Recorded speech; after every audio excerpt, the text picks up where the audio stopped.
to hear, especially after not having internet for the last 12 hours. We survived without it. We did survive, although it is amazing how much that impacts our lives nowadays, right? How dependent we have been on the internet, cable TV, phones, and all of a sudden it's there and then it's not. So, does anyone know what happened to the internet? Why it went down? We're waiting for you to tell us. Yeah, I don't know either.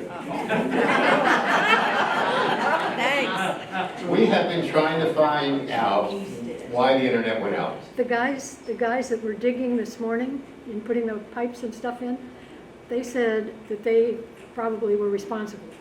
And I don't know whether they were just taking blame, but So there is some chatter out there. Matter of fact, this came up last night from Spectrum. Gentleman that worked with Spectrum, that it was Hotwire's fault. Yeah. It was area-wide. Yeah, it was area-wide. The thing was, Hotwire was nowhere to be seen right around the time of the outage.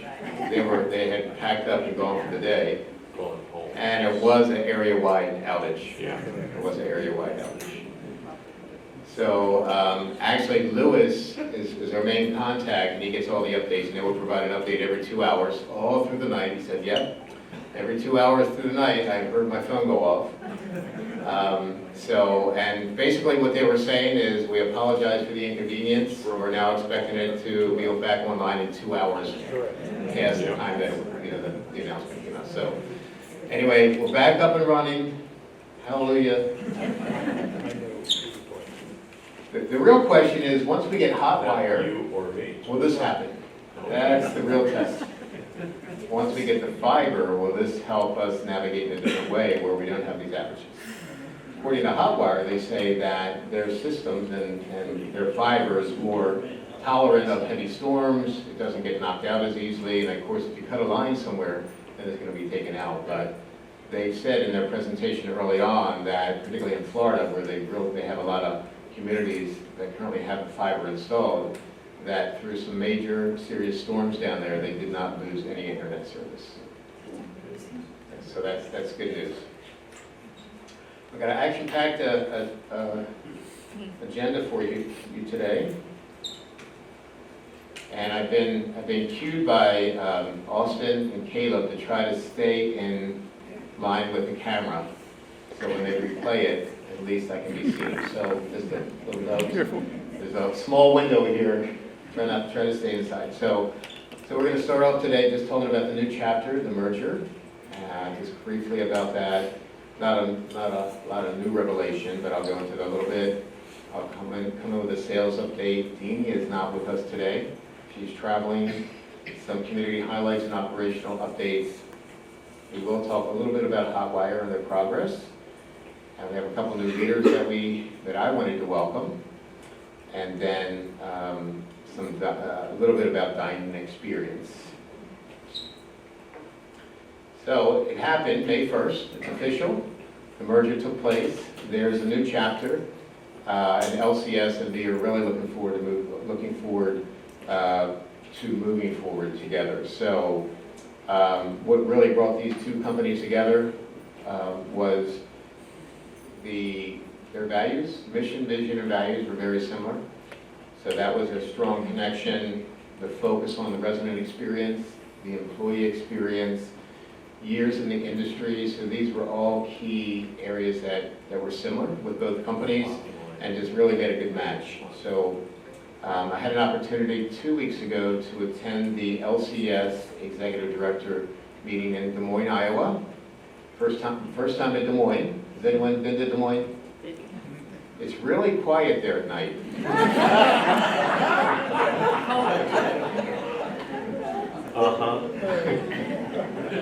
Very quiet. Like 6 o'clock, like you're in a major city, 6 o'clock, there's only a couple cars on the road. That's how quiet it is. So truly a business town. After that, everybody heads out into the suburbs. But it was a good experience. It was a good experience for me to be there, be part of the team, hear about their vision, what their priorities are this year. I'm not going to really share a lot about that because as I'll share in just a minute, we are currently just going through, over the next year, the two companies got to come together to really explore how this merger is going to operate. So in terms of, are we going to align on certain business practices? Are we going to have some certain standards across all the communities? Benefits, technology, the list goes on in terms of things that are going to need to be figured out. So you may have seen this announcement come out, but I just wanted to review it one more time.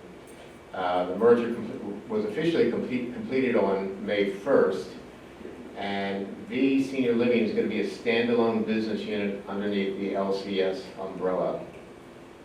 Very similar to, I sort of like to equate it to Marriott Hotels.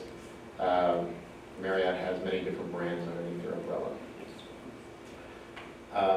We feel, and LCS feels, that this positions both of our organizations for long-term success. Very stable. LCS has been in business 50 years. V's been in business over 30 years. So that's a long tenure. A lot has been learned over the years. The V brand and name will remain unchanged. Tide Point's name won't change. We're still going to be V Senior Living. We will continue to operate, doing the same things that have been part of our culture over the last 30 years. So not a lot of changes there. Our leadership team and management remains in place both at the community and at the corporate level. And both of our companies have an ongoing commitment to the resident and experience and our culture here.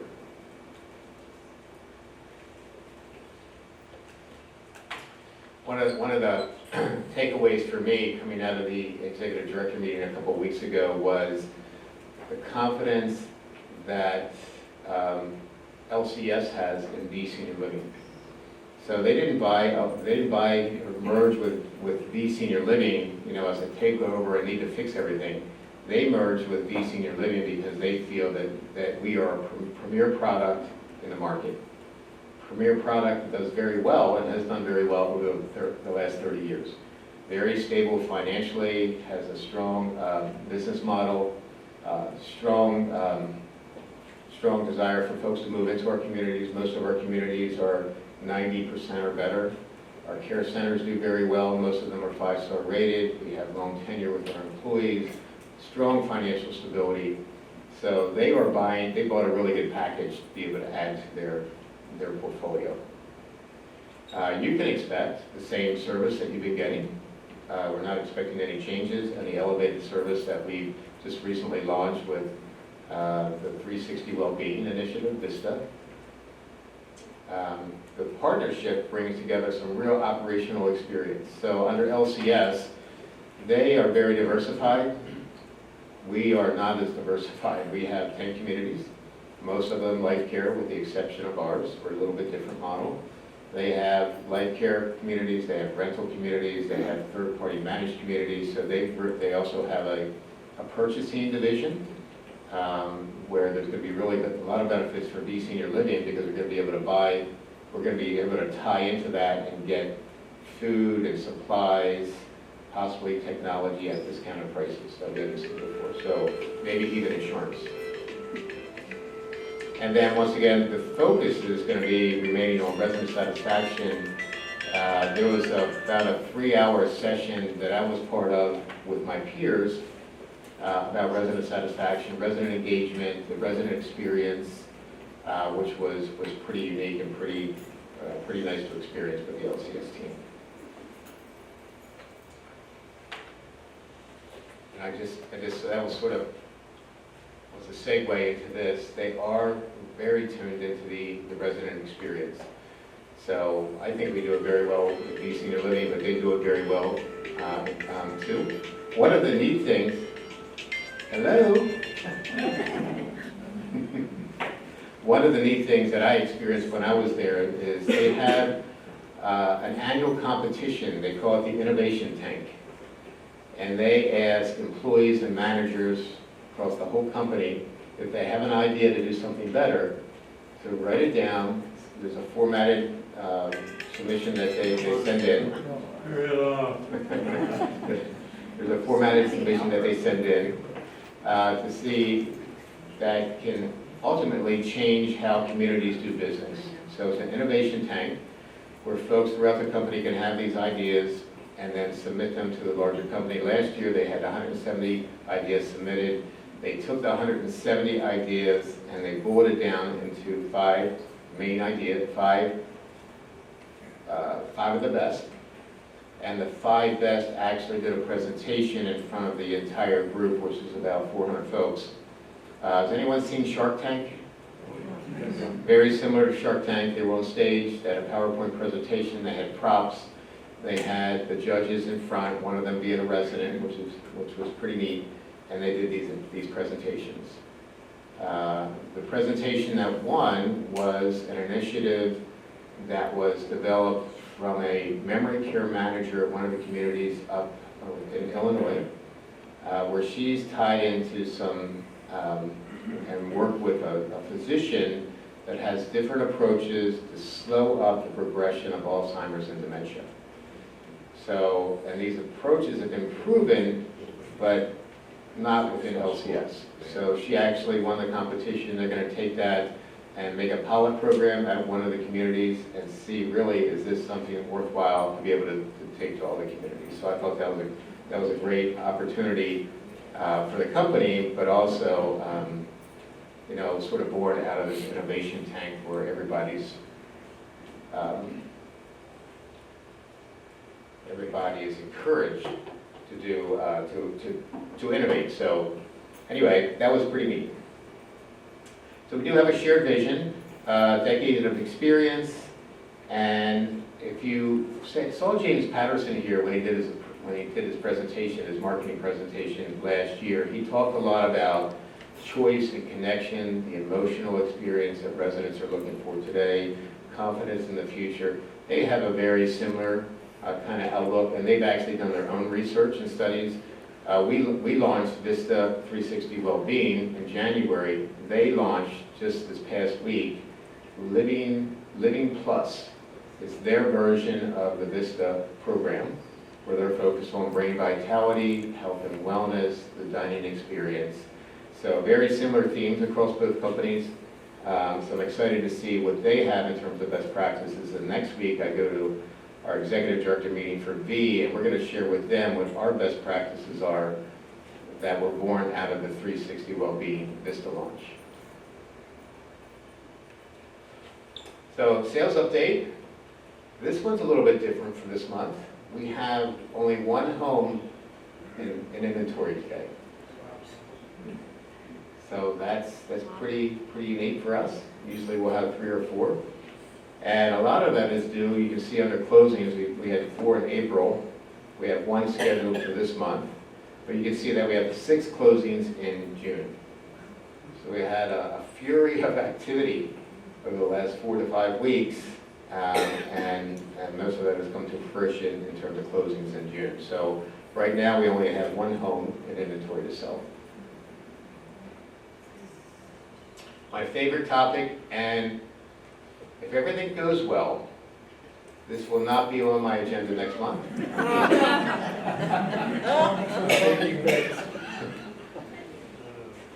The stormwater fence line. Well, we know the fence is up, so that's good.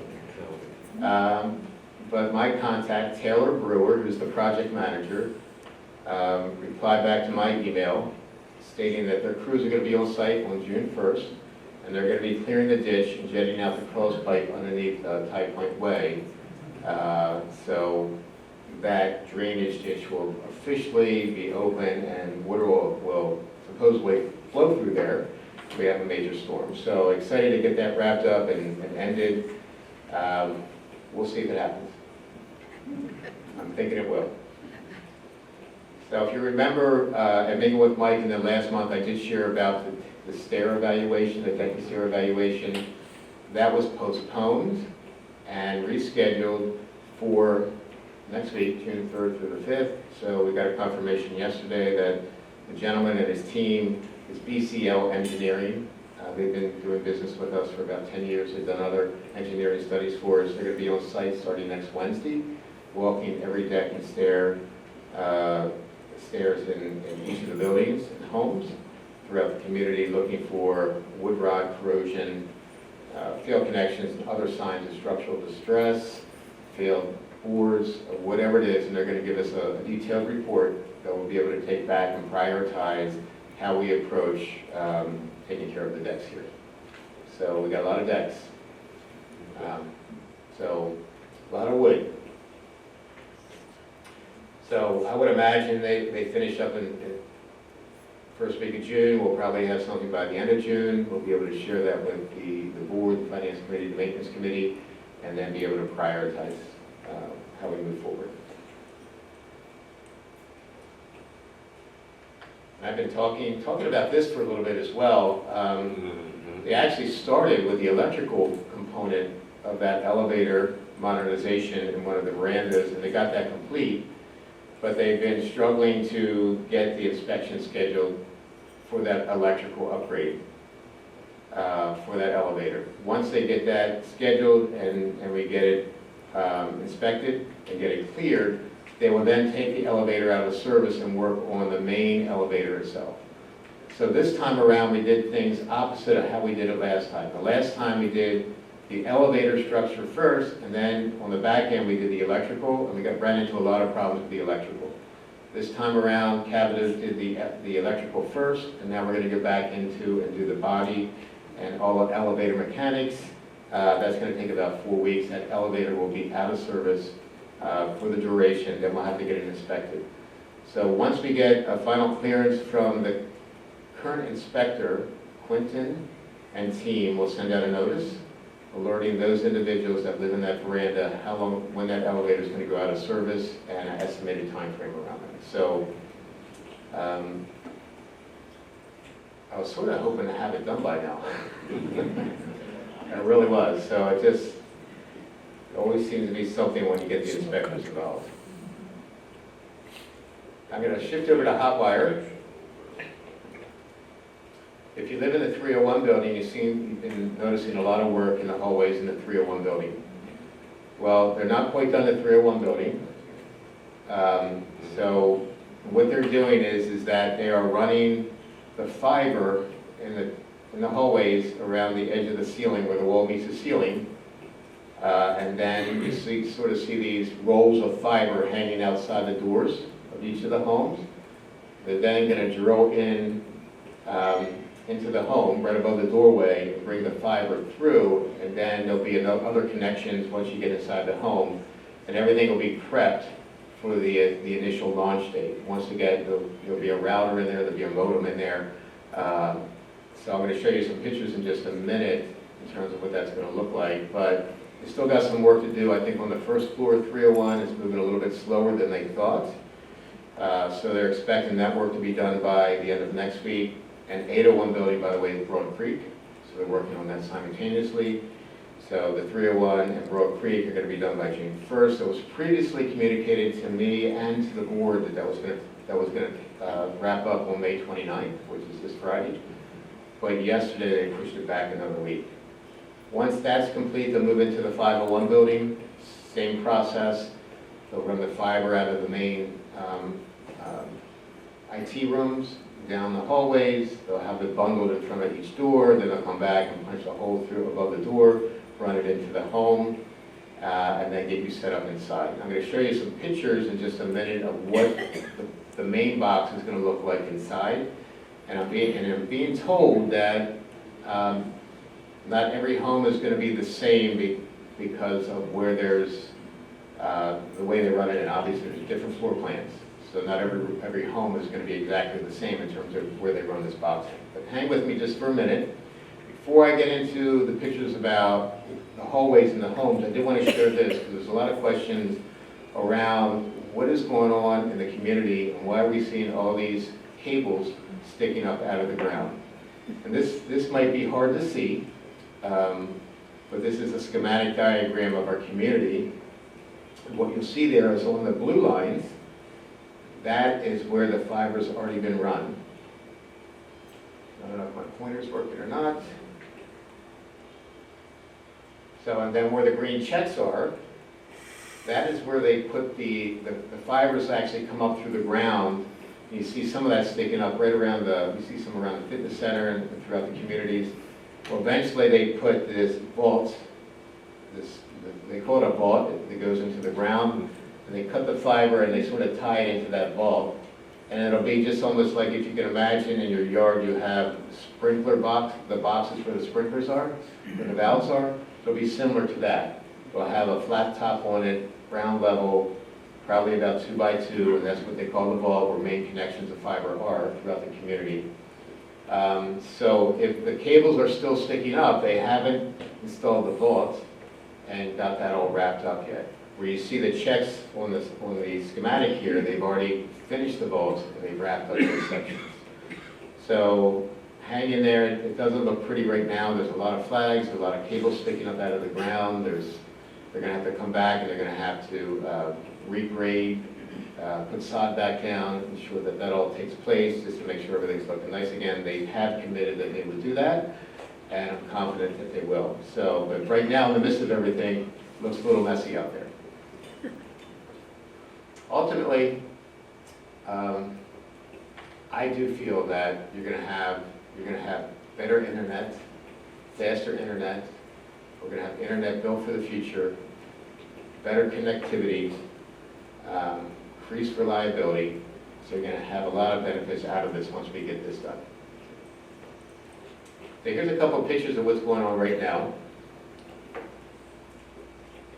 If you haven't been in the 301 or 50, or actually the 301, on your right-hand side is just the fiber line that's sort of drooping down. It's right over a sprinkler head right there.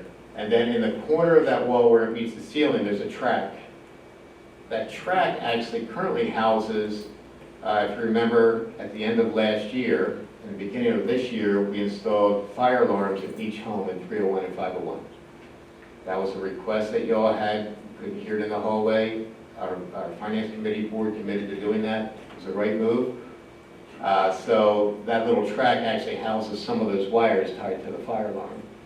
This fiber cable is sort of tied right above the track, and you can see it on the left hand as well. But what they're going to do is they're going to put crown molding over this track and clean it up, and it's going to look really nice once you get it done. So we won't see the track, we're just going to see a nice crown molding up and down the hallways, and it's really going to clean it up nicely.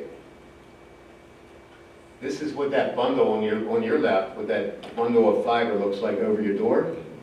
Undecorated Christmas wreath, you can call it.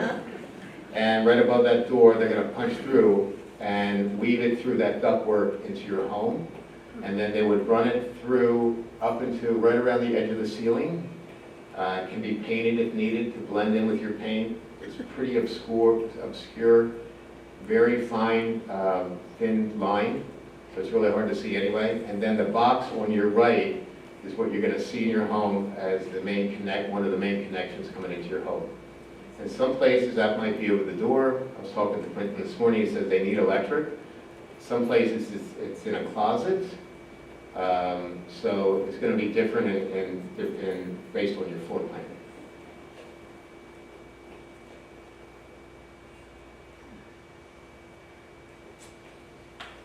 I shared it maybe with Mike in probably last month's town hall that they are planning 2 informational town halls.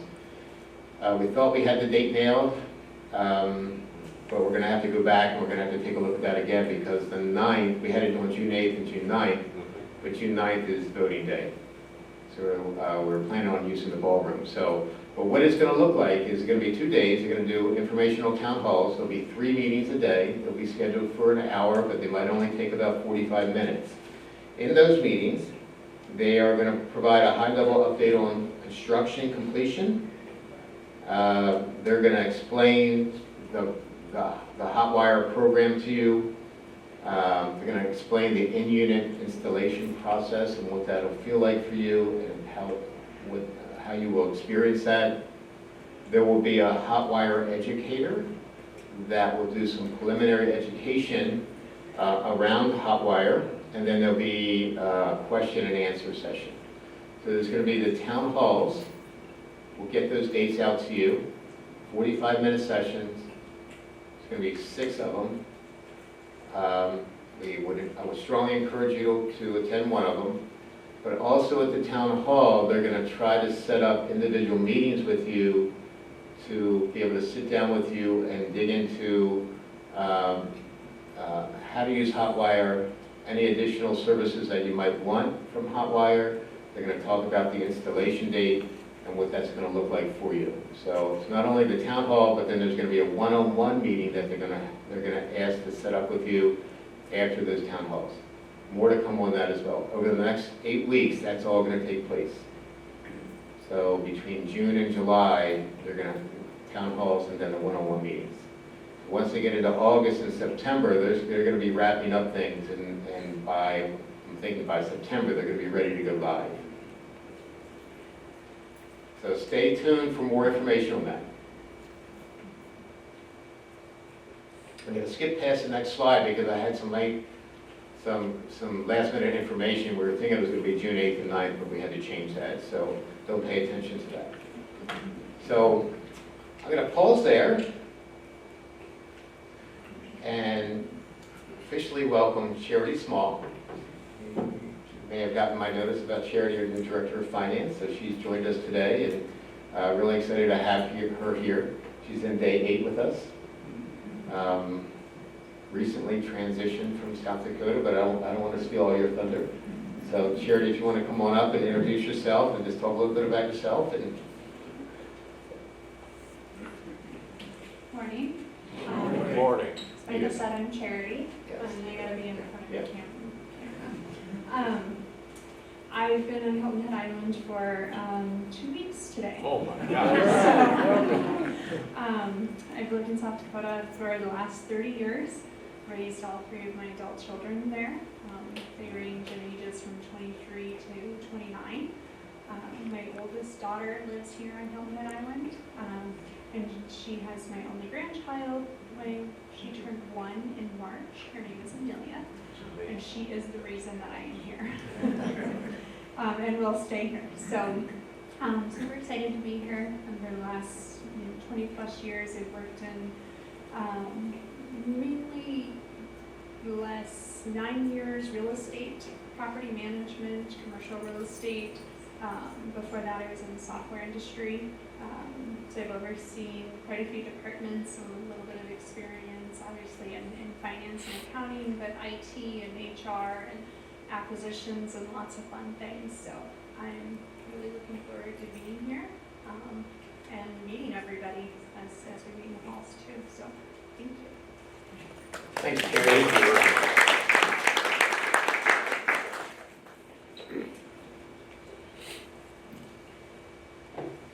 Caleb's got some IT competition. We were talking yesterday with Sally and Charity, and something was going on IT related. And I said, "Did you call IT?" And she said, "I didn't need to." I am IT. I'm looking forward to the time something comes up, and I'll say, "Did you call Human Resources?" And she'll say, "I didn't need to." In our short time here, so Chef Jessica actually works with what we call a declining balance checkbook.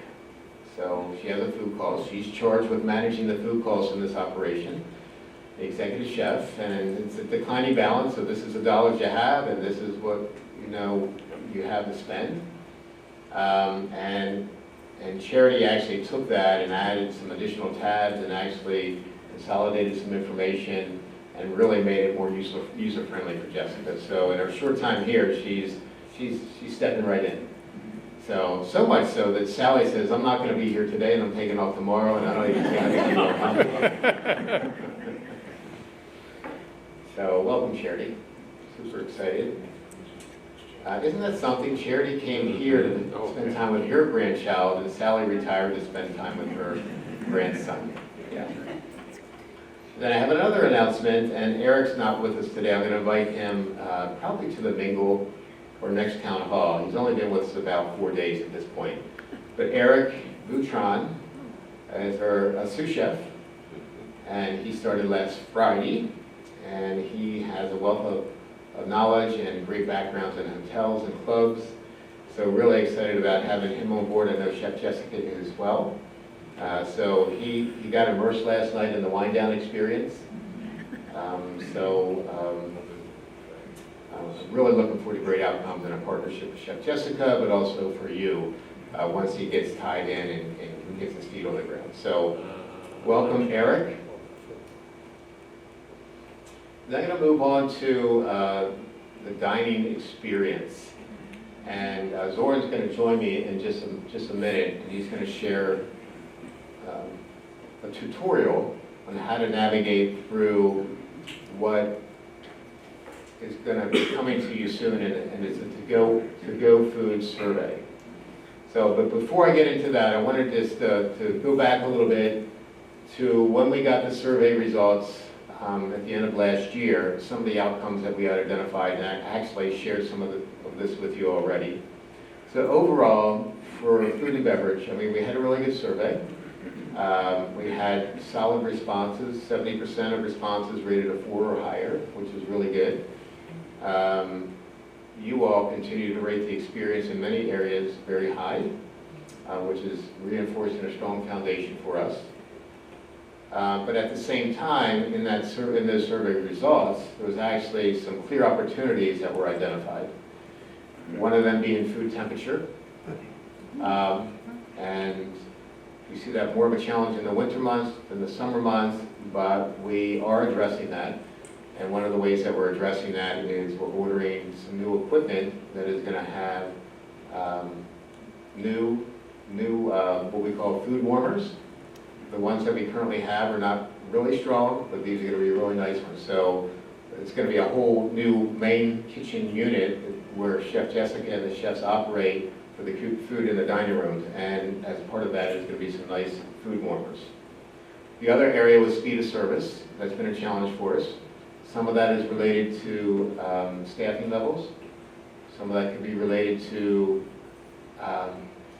changes in the kitchen, culinary changes in the kitchen. If you take a look over the last year, what has taken place, we've shifted our approach in many different ways. We added fast casual, which has been a really nice addition. Chef Jessica's added is tried to do more a la menu cooking, less batch cooking. So cooking food closer to service. That takes a little bit of time. It's a little bit different rhythm for our chefs back there. And if I had two chefs sitting up here, and one worked in a restaurant and the other worked in a hotel, maybe in banquets, it's two different styles of cooking and two different styles of execution. So the restaurant cooks, it's very fast-paced, and they love that. And the banquet cooks, they're more measured. Let me get it prepped, let me get it cooked, let me get it in a warmer, let me serve it to you all. So it's two different kinds of mentalities that work in the kitchen. So we've been shifting that mentality from more of a batch cooking, closer batch cooking to service, to more a la menu cooking. But there has been a little bit of a challenge in navigating in that world. So anyway, so the speed of service comes in many different shapes and forms. Could be front of the house, could be back of the house. At the end of the day, we're working on it. And I know Zoran and Chef Jessica talk about that frequently. Then the last big one was the takeout experience.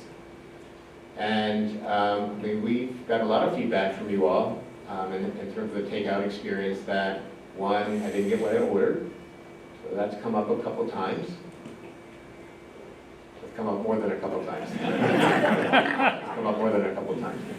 So that has been a big concern. And then as we shifted into the online to-go ordering, and then recently shifted in terms of what you can order online in terms of how many entrees and sides and stuff, it's actually added to some challenging dynamics for you all and for the dining team.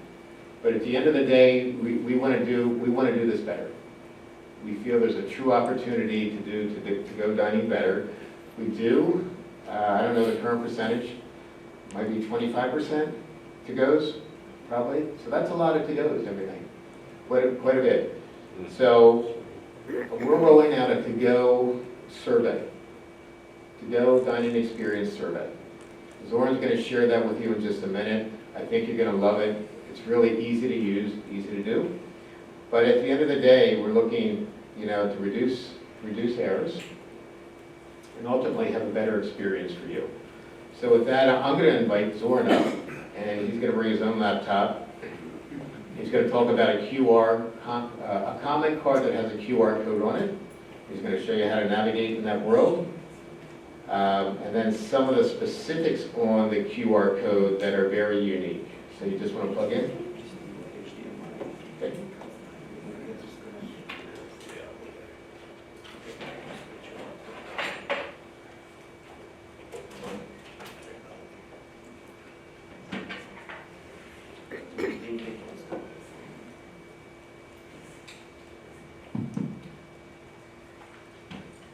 Morning, everybody. Morning. Good to see you all. Thanks for being here.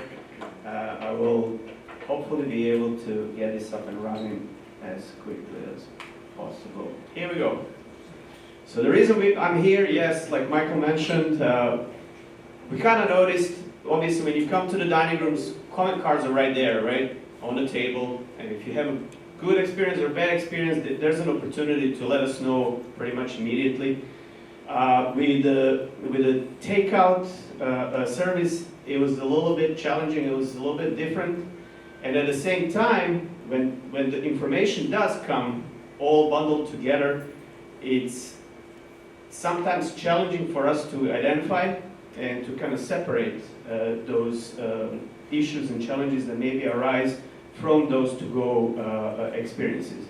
So when we talked about it and had a little discussion and brainstorming, we came up with a little solution, with a little pilot project that we wanted to introduce at our community, and it is simple QR code. So what does that do? As you can see, this will be a little card that will be attached to every bag when you come to pick it up or when it's delivered to your home. So what does that do is actually give you an opportunity to provide immediate feedback to us. So just like when you're sitting in the dining room and you have your dining experience over there and the card is right there in front of you and you can just fill it out and drop it off, this is from the convenience of your home. With your mobile device, you can do the same thing. And so, like I mentioned, it is a pilot project. We're just looking to get it started, and we kept it pretty simple. And it has a back side as well. Although, like I said, it will be stapled to your bag, but you can always take it off. And it's got a front side of the card with a QR code centrally there for you to scan and then follow the prompts. And then also on the back of the card, there's a little bit of a kind of guideline and instruction how to actually navigate and how to go through that. Once you scan that QR code with your phone, which I'm actually going to do over here, and I'm going to show you what it does. Once you scan it, you're going to be prompted and brought to a page that is somewhat looking like this. How did we do? There's a little explanation, and then it will say get started. Once you hit on get started, this is what you will see. Very simple, 6-7 items that will ask you, including just to identify yourself, put an email address, and then it goes to 3 or 4 very simple and straightforward questions. How did you place your takeout delivery order? You can choose one of the 3 options: in person, over the phone, or online. Did you receive all items as ordered? Yes, no. If no, please provide additional context. And then overall, how would you rate your takeout delivery experience? 5-star rating that just aligns with overall our survey systems in the company, so we can kind of align the data. And lastly, there's just additional comments, so you're free to type in any sort of feedback for us. Now, the best part about it is, as I mentioned, I will do sort of a demonstration to show you how it actually works. So I have a few cards over here. I can pass them around later on.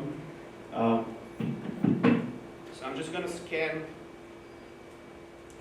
the code with my phone, and then what happens is, this is what we will see. on our end. We're going to get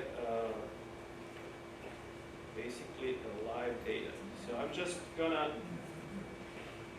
put my camera screen towards the code, and as soon as I do that, the little link shows up on the screen. And I disappear.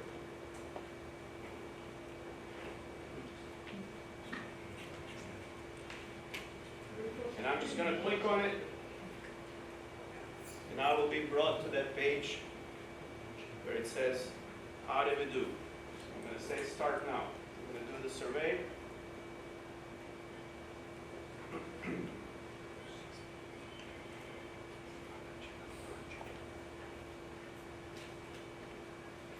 Put my email address, select some answers.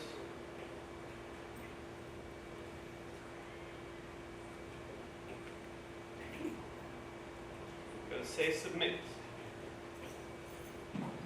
Luckily, Spectrum's back on running, so hopefully this is going to work.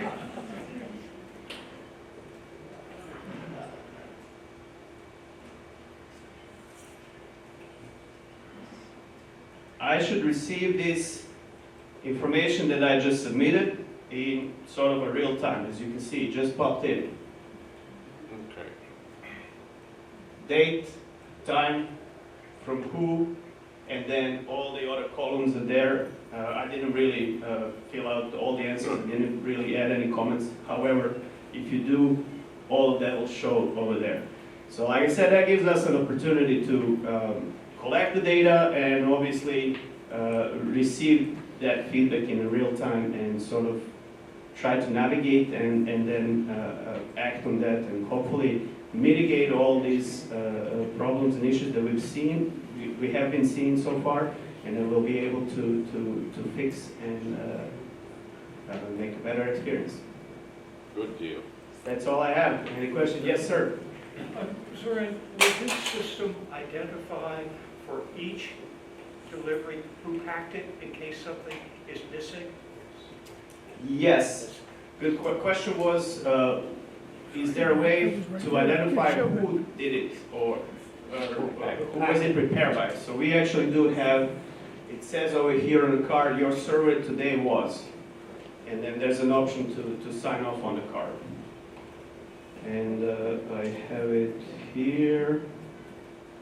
As you can see, right under the barcode, it says your server today was. So we'll ask the team to kind of identify themselves. It's usually more than one that work on the to-goes. It takes a few people to actually execute all those to-go orders in a timely manner.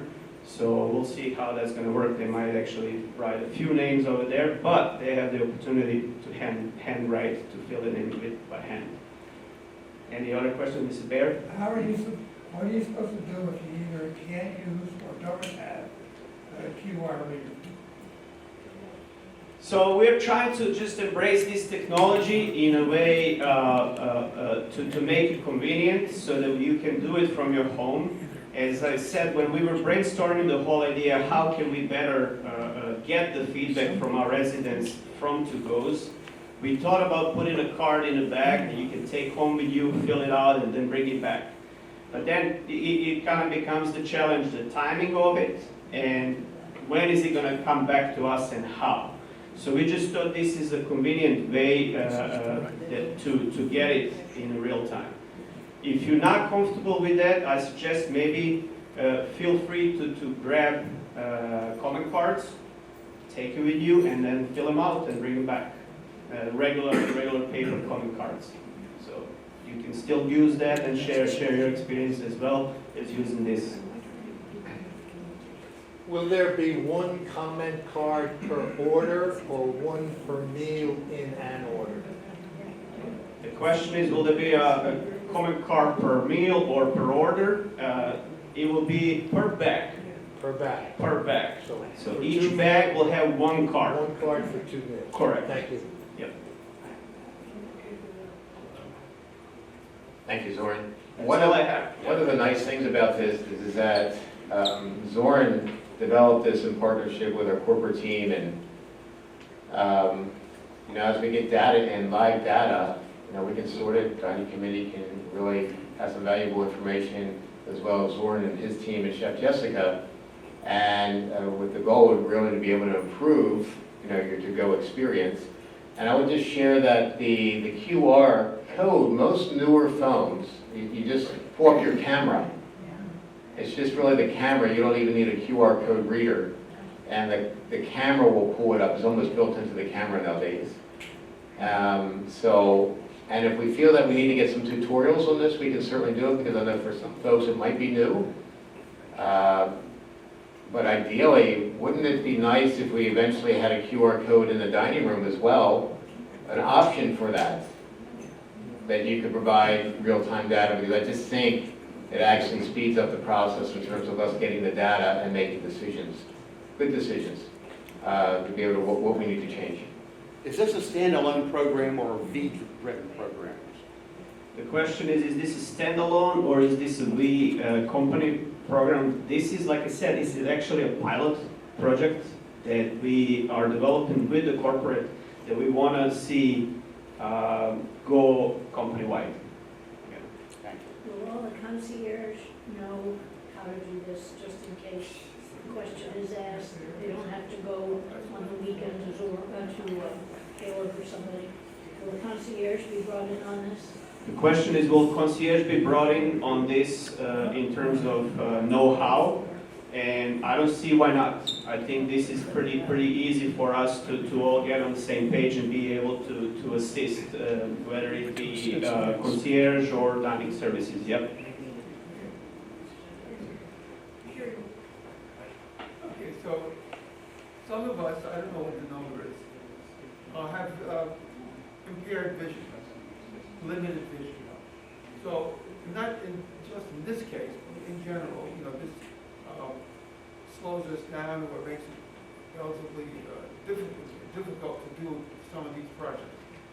So I don't know how you approach that. I mean, it's a knotty problem. But it popped up yesterday. I wanted to just mention this. I'm walking through the hall and all this wire is all over the place. And I almost got stuck in it and fell. It wasn't intentional. Most people would see it and they would avoid it. But I think that for people who are vision impaired, it's important to keep that in mind, whatever we do, and try to react to it. I don't know if you know how to answer. Right. So the comment/question was how to navigate for some of our residents with the vision problems. Yeah, that certainly can be challenged to read off the screens. But I believe with the AI development and device development, I think there are some small softwares and programs that can translate into voice messages, everything that is being on the screen. So that's maybe an opportunity to explore, to navigate through the screens. The rest is a little bit of, yeah. They also, the concierge phone line is available 24/7. You can always call and provide feedback, and a lot of our residents do call the concierge to provide feedback, and they'll get that information to the appropriate parties. So for anyone who, whether it's low vision or just technological difficulties with the modern technology that's coming out, that's always an option for individuals as well. I'm not sure if everybody could hear that, but Carrie just shared concierge service is always available over the phone, pretty much 24/7, and they're always willing to answer any questions or offer assistance, whether it be technological issues or any other problems that you may encounter with any of our services. They're always there to answer and to help and take your feedback or whatever that may be. Soren, is there an opportunity for anybody to pull this up on the computer? Or no, is it just on the phone? They could have a tablet, they could have an iPad. Yeah, anything that can take a picture. Any device that If you have an iPad, you can get it bigger that way, and then you can expand it. Lastly, on a different note, I just want to say, some of you probably noticed the tide has been printed, the June tide and the activities calendar We're gonna have a nice Italian-inspired buffet right at the beginning of the month, next week, Tuesday, June 2nd. And then, but also in the month of... Wait, that's trivia night. Correct. Yes. So, we believe that actually buffet dinner provides a little more of an effective dining experience and gives opportunity everybody to be quicker in and out and make it on time for the trivia night. Yeah, So, excellent. Brand, very good idea. so we thought that actually Great might idea. work out well for the trivia night to speed up the process and make sure everybody makes it on time. We will see. I think we did it in May when we honored Cinco de Mayo. It fell on Tuesday for trivia night, and we received some really good feedback about that idea to have it on trivia night. So we thought we would give it another shot now in June, and hopefully that works out. Along with that, we are also going to recognize and honor Juneteenth. And we will also have a nice locally Gullah Geechee inspired buffet that evening as well. Thank you, Zorn. Appreciate it. So I just have a couple other updates as we wrap up. I'm sorry. I just wanted to ask, since buffet, are we able to make reservations online, or do we need to call in? Great question. Question was for the buffet, can the reservations be made online or does it have to be done in person or the phone? Yes, you may make reservations online. The only time when we actually modify the seating and we require you to make a reservation over the phone or in person is for the major holidays. So whenever we actually provide a buffet lunch service in lieu of dinner service, which is Memorial Day, Independence Day, Labor Day, Christmas Day. If it falls on a regular weekday, then that's when we suspend regular dinner service and we provide the buffet during the lunchtime. Due to that modified seating arrangements, capacity of the dining rooms, we actually black out the online reservations, and that's when we sort of require you guys to give us a call or come in person. Sure. And that's when we open that 2-week window for reservations. So that gives everybody plenty of time, if the families are in town, to make those reservations, and gives us an opportunity, like I said, to modify seating and accommodate these bigger parties and everything that comes along. Thank you, Zorn. I'm not going to pull my slide presentation back up, but June 11th is going to be Mingle with Mike. Just a reminder there, that's the second Thursday of the month, right here in the ballroom. And then on the 25th, we'll have the June Town Hall right here in the ballroom at 10 a.m. And you all have a great day. Thank you. Thank you very much.